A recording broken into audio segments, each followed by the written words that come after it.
Hello, me again. Thanks for watching. It's that time of the week. That time of the week when I discuss the last 5 games of Deal or No Deal with you.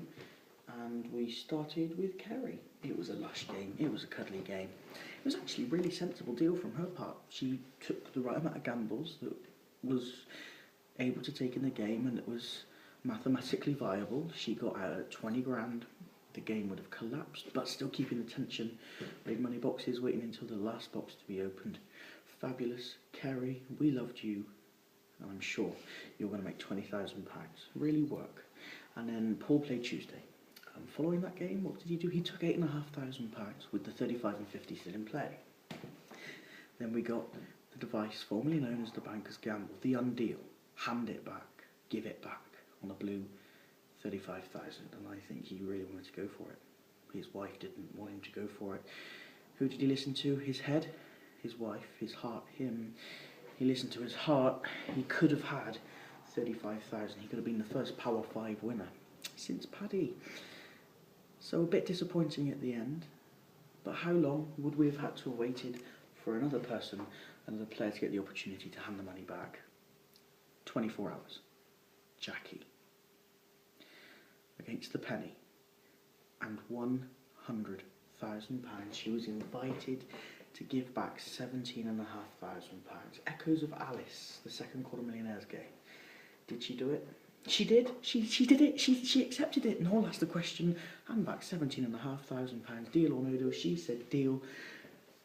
At last, somebody decided to give it a go. Unfortunately, that wasn't long-lived when the banker and Noel decided that she didn't mean it, and she got a bit confused. Codswallop, if you ask me. She knew exactly what she was doing. She then changed her mind, but if she had stuck with her original decision after being asked the question the second time, she would have run away with £100,000. The fourth six-figure win this year so far. Declined. Sorry, Jackie. But you should have been that bit braver. A lot of people would have been. But with a penny there, I'm not here to judge. Will played on Thursday, and that was a great one to watch in the studio actually. Why?